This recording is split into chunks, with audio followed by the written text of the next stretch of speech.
ازيكم يا حبايبي؟ عاملين ايه؟ يا رب تكونوا في احسن حال. النهارده هنعمل مع بعض فطاير حلوه جدا ومختلفه وبطريقه جديده ان شاء الله هتعجبك. هنعمل فطاير بالبرتقال، حاجه كده تحفه يا بنات. خفيفه جدا وهشه. هقولك على كل التفاصيل وكل التكات ايه عشان تطلع معاكي العجين مظبوط وتطلعه معاكي خفيف وهش. وهنعجن مع بعض زي ما متعودين، وان شاء الله اقدر افيدك ولو بمعلومه بسيطه. شايفة طرية ازاي وهشة جدا ومفرغة وفاتحة من جوه، وطعمها كان روعة. يلا لو أول مرة تشوفيني اشتركي في القناة وفعلي زر الجرس، ولو مشتركة معايا قبل كده اعملي لي لايك وقولي لي رأيك في الوصفات اللي بقدمها. يلا نسمي الله ونبدأ مع بعض ونشوف المكونات مع بعض. أول حاجة زي ما انت شايفة كده، أنا معايا عصير برتقان. عملته ازاي؟ عندك عصارة اعصري العصير بالعصارة. لو مش عندك عصارة قشري البرتقان وحطيه في الخلاط. وربع كوباية كده مية صغيرة، يعني ربع شوية مية صغيرين جدا يمشوا بس الخلاط، وبعدين تضربي كويس جدا وهتصفي العصير بتاعك. تاني حاجة من المقادير بيضتين وباكو بيكنج باودر وقشر طبعا برتقان، هاخد منه بس معلقة، ونص كوباية من السكر، علبة زبادي كبيرة أو علبتين زبادي صغيرين، ومعلقة كبيرة من الخميرة، وشوية كده من الزبيب. وعايزة أقولك فيه نص كوباية كده من المادة الدهنية، سواء زيت بس أو زيت على زبدة. زي ما انت شايفة، اول حاجة هنعملها هندوب الخميرة مع معلقة واحدة بس من السكر ونص كوباية مية. هدوب معلقة خميرة كبيرة مع معلقة سكر ونص كوباية مية. هستنى عليها ربع ساعة او 10 دقايق لحد ما الاقي الخميرة متفاعلة معايا. هبدأ بعد كده احط بقية المكونات. زي ما انت شايفة، نزلت نص كوباية المادة الدهنية اللي هي الزيت مع الزبدة، وممكن تكون زيت بس. نزلت منها بس بشوية كده من المادة الدهنية، في حدود 3 معالق، وهسيب الباقي لآخر العجين. وبعدين نزلت بالبيض وحطيت كمان معلقة خل، وهحط معلقة من قشر البرتقال. الفانيليا ملهاش لازمة لان احنا هنحطها، احنا اصلا هنعجن ببرتقان بعصير برتقان وحاطين قشر برتقان وحاطين خل، فالفانيليا ملهاش لازمة. وهحط الزبادي زي ما انت شايفة، هحط علبة الزبادي او ممكن يكونوا علبتين صغيرين. عايزة اقولك على حاجة مهمة جدا وانا وقعت فيها، وكويس الحمد لله ان انا لحقت نفسي كده في الاول وقلت اجرب الخميرة مع عصير البرتقال واشوفه هيطلع ولا لا. ما تدوبيش ابدا الخميره في عصير البرتقال وتروحي تعجني على طول، لان الخميره مش هتتفاعل معاكي ومش هتطلع، مش هتختمر وتطلع لك الفقاقيع اللي احنا بنشوفها دي، وتديني اللي هو ايه نتيجه ان الخميره متفاعله كويس. انا دوبت في الاول الخميره مع البرتقال وشويه السكر وسبتها، والخميره ما طلعتش خالص. فانتي اوعي تغلطي الغلطه دي. ما تدوبيش الخميرة ابدا مع عصير البرتقال، او ما تحطيش الخميرة على طول وتعجني بالبرتقال على طول. استني لما الخميرة تتفاعل معاكي. زي ما انت شايفة، انا حطيت كل المكونات اللي قلتها مع الخميرة بعد ما دوبت الخميرة في نص كوباية مية لوحديها واستنيتها تتفاعل والكلام ده كله. وهتنزلي بقى بمقية المكونات زي ما انت شفتي. هتجيبي كيلو من الدقيق، عليه باكو من البيكنج باودر، ومعلقة كده صغيرة ممسوحة من الملح، وهتحطي كل الكمية اللي احنا حطيناها دي. وهتبدأي بقى تعجني وتلمي الدقيق معاكي زي ما انت شايفة كده. وطبعا الدقيق هيعوز سوائل تاني، فاحنا هنعجن بعصير البرتقال. زي ما انت شفتي، انا حطيت نص كوباية مية ونص كوباية من عصير البرتقال، ولسه طبعا هنكمل معانا ونشوف الدقيق هياخد سوائل قد ايه.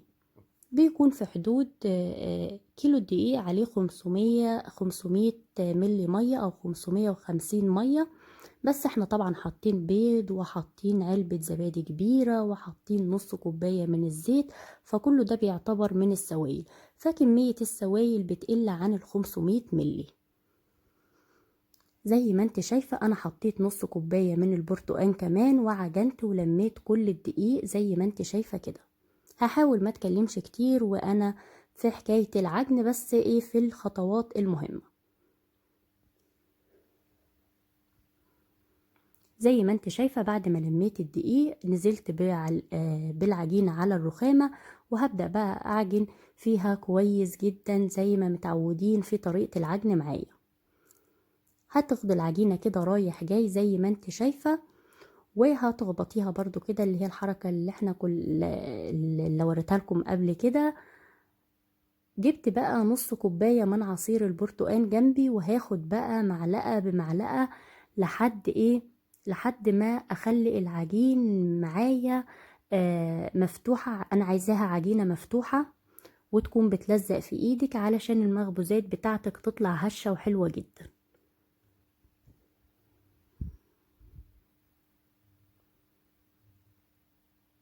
اعجني كويس جدا لان العجن كويس جدا بتربي عرق للعجينة او للدقيق، فالمخبوزات بتاعتك بتطلع هشة وفتحة كده من جوه، وما بتطلعش ما بتفرولش معاكي، ولو قعدت يوم او يومين بتفضل طرية بنفس الجودة يعني.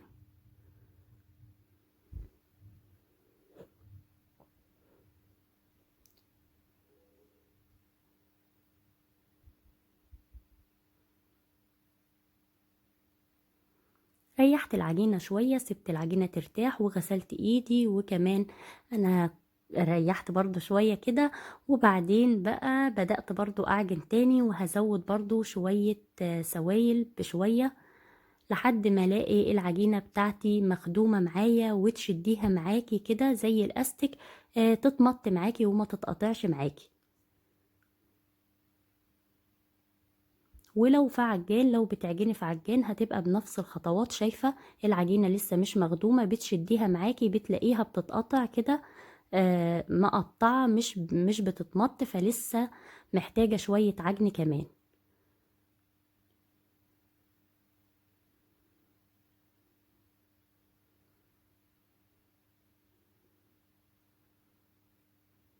يلا لو وصلت معايا لحد هنا اعملي لي لايك وقولي لي رأيك في الوصفات اللي بقدمها.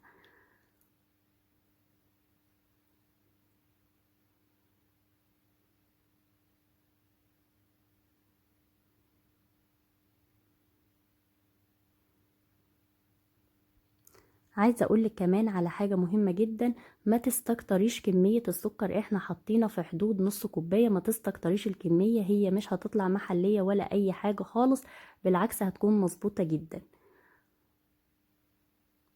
جينا بعد ما عجنا كويس جدا واستخدمت المية الكفاية او عصير الكفاية اللي انا عايزاه. في الاخر كده هتحطي بقى كمية الزبدة بتاعتك او كمية الزيت وتعجني كويس جدا، هي دي اللي هتلملك العجينة وهتخليها ناعمة معاكي. اول ما تحطي المادة الدهنية هتلاقي العجينة قطعت كده معاكي، ما تقلقيش خالص، افضلي اعجني فيها هتتلم معاكي وهتكون زي الفل.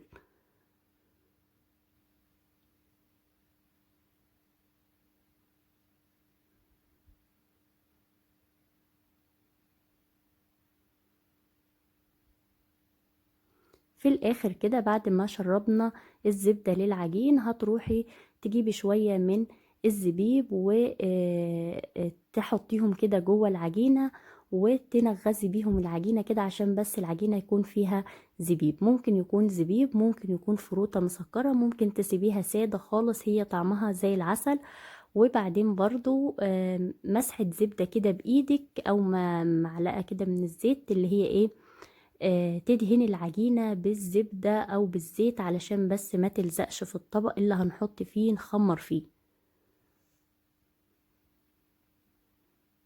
عايزة اقولك ان الجو بقى شتا، فانتي ما تسيبيهاش كده وتسيبيها تختمر لوحديها، لا لازم تعمليها يعني عامل مساعد. فانتي ممكن تشغلي الفرن، اول ما الفرن تبقى دافية تروحي تطفيها، وبعدين تلفي الطبق بتاعك بأي فوطة أو أي حاجة وتدخليها جوه الفرن في حدود ساعة إلا ربع هتلاقيها خمرت معاكي. عايزة كمان أقولك على معلومة إن احنا العجينة، أي عجينة فيها بيض وسكر كتير بيكون الخمر بتاعها تقيل جدا وبتاخد وقت في التخمير. فانتي ما تسيبيش العجينة منه جو الشتا ومنه ان احنا حاطين بيض وسكر فبيكون ايه تقيل على العجينة، ما بتختمرش معاكي بسهولة. وخصوصا كمان ان احنا مش عاجنين بمية، لان طبعا المية اخف بكتير من العصير، فبرضو بيكون ده بيخلي العجينة تقيلة معاكي، فما بتختمرش بسهولة. هنشكلها بقى زي ما انتوا شايفين كده كويرات. هتمسحي بس الرخامة مسحة بسيطة جدا من الزيت، وايديكي برضو ممسوحة كده من الزيت، وهتقطعي كده على طول كويرات. حبة تعمليهم كلهم على الميزان مفيش مشكلة، حابة تاخدي على طول من الطبق وتعمليه زي كده ما انا بعمل برضو مفيش مشكلة.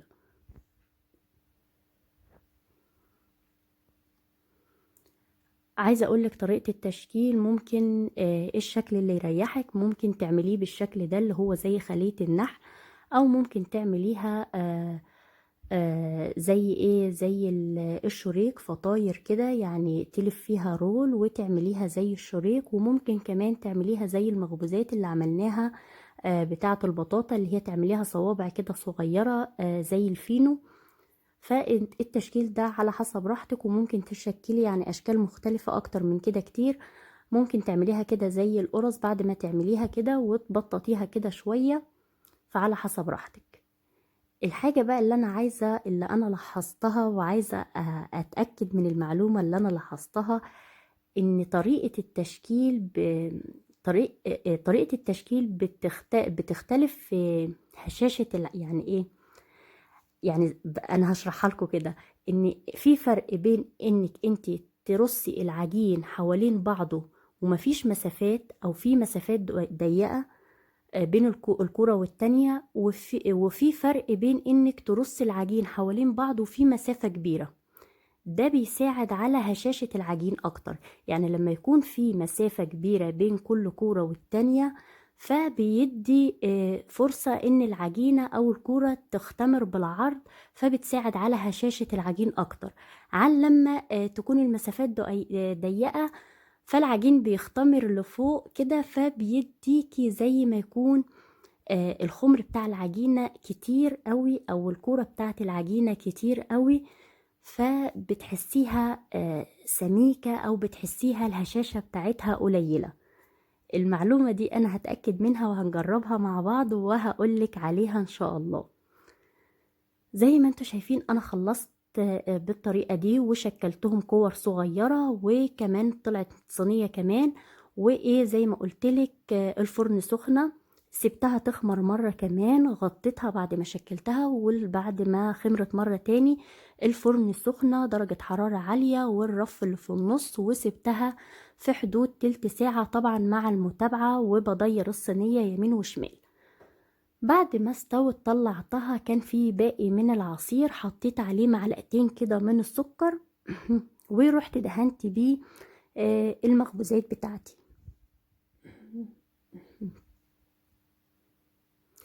زي ما انت شايفة كده بالظبط. ممكن لو مش موجود عندك عصير تدوبي معلقة من السكر، معلقة من العسل مع شوية مية وتدهني بيها. ممكن كمان بخاخة كده من المية، بس يعني مية فقط، وترشي بيها العجين.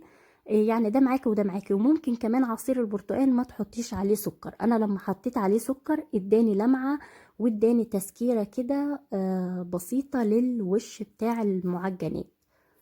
فده يعني كل دي حلول معاكي، كل دي ممكن طرق ينفع تعمليها. زي ما انت شايفة كده هتدهنيها كويس جدا، او هترشيها بعصير البرتقال ده مع السكر كويس جدا، وهتغطيها كمان في حدود بس دقيقة كده او دقيقتين. الفطاير بتاعتك تهدى كده وهتطرى وهتبقى معاكي حلوة جدا. دي كانت الصينية التانية. هأكد على معلومة السوى، درجة حرارة عالية 220 أو 240، وفي الرف اللي في النص، ولمدة 25 دقيقة أو لمدة 20 دقيقة. وطبعا كل 10 دقايق كده أو كل 5 دقايق تفتحي تشوفي الصينية بتاعتك محتاجة تتلف كده أو تلف كده يعني، على حسب طبعا الفرن بتاعتك. عايزة اقولك ان طعمها كان تحفة وريحتها كانت روعة. تخيلي حاجة معجونة بعصير البرتقان ومحطوط فيها قشر برتقان ومحطوط فيها زبيب، فحاجة حلوة جدا يعني. ان شاء الله هتعجبك، جربيها وان شاء الله هتعجبك. شايفين ده بعد ما غطيتها شوية، بعد ما تتهنيها كده تروحي تغطيها بس لمدة دقيقة او دقيقتين زي ما قلتلك، طرية جدا وهشة جدا، يعني حاجة في منتهى الروعة. وزي ما قلتلك التشكيل على حسب راحتك، ممكن تعملي الشكل ده او ممكن تعملي اي شكل تاني. وهتأكد من المعلومة اللي لاحظتها وهنأكدها مع بعض ونعملها مرة تاني مع بعض. يلا لو وصلت معايا لحد هنا اعملي لي لايك، ويا رب الوصفات اللي بقدمها تعجبك. شايفين شكلها بسم الله ما شاء الله روعة، جربيها وقولي لي رأيك، واستنوني في وصفة جديدة. باي باي.